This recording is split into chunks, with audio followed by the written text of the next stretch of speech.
In 1968, Biafra was really struggling.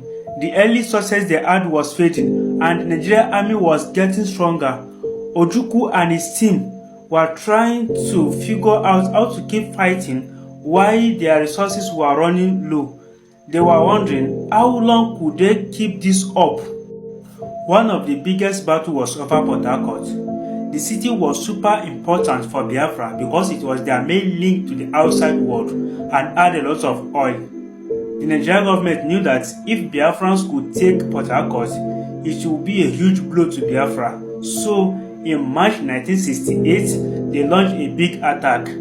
Although Biafra fought well, but in May, Port Harcourt fell to the Nigerian forces. Losing this city was a massive setback and cut off Biafra from much needed supplies. As the war went on, both sides started using propaganda to win support. Biafra focused on showing how they were the underdogs, struggling to survive against a much stronger enemy. They share heartbreaking images of starving children and the civilians suffering to get word on their side. Meanwhile, the Nigerian government was telling its own story, emphasizing the need to keep the country united. This battle for public opinion became just as important as the fight on the battleground. As the war kept on going, some people were trying to end the war. The Organization of Africa United and other countries were working hard to bring peace, but it wasn't easy. Some countries like France secretly supported Biafra, while others like United Kingdom backed Nigeria. The Cold War was in full swing, and both sides saw this conflict as a chance to gain more influence in Africa. After all, nobody really cares.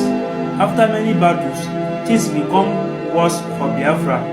The Nigerian government blocked them from getting food and medicine, and by the middle of 1968, the situation became terrible.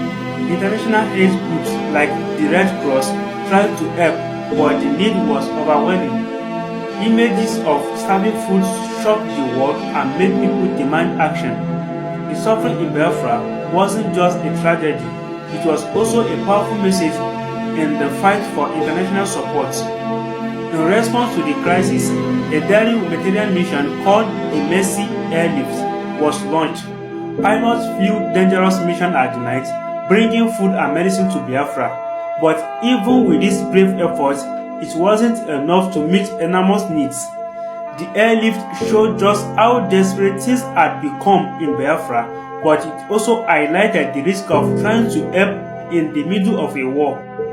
Despite all this, the Nigerian army kept pushing forward, targeting key cities in Biafra. In September 1968, they captured Aba, another blow to Biafra defense. Soon after, they set their sights on Umuahia, Biafra territory capital. The city was a symbol of Biafran resistance, and losing it would be a major psychological defeat. The Biafrans fought hard to protect it, but the pressure from Nigerian forces was relentless.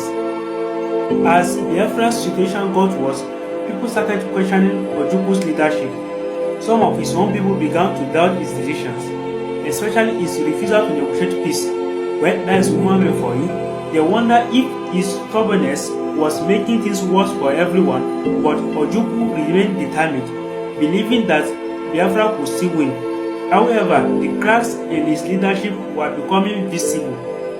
To keep their fight going, Biafra began to rely more on foreign mercenaries and fighters. These men came from different countries and had different reasons for being there. Some were there for adventure, others for money, and few because they believed in the cause. The presence of those men also made things more complicated. Meanwhile, the Nigerian government also received help from foreign military advisors, making the war even more an international affair. By the end of 1968, things were looking very tough for Biafra. The Nigerian forces were closing in, and the humanitarian crisis was only getting worse. The world was watching, but so far, no one had been able to stop the fight. Both sides were getting ready for what looked like it could be the final phase of the war. Ojukwu and his commander knew that the coming months would be crucial. So the question now is, would Biafra be able to survive? Or was it the end near? The stakes were higher than ever and tension was building. Thanks for watching. That is all for episode 3. Join us in episode 4. And if you have not watched episode 1 and 2, you can get it on our page or on our YouTube channel. Thanks for watching.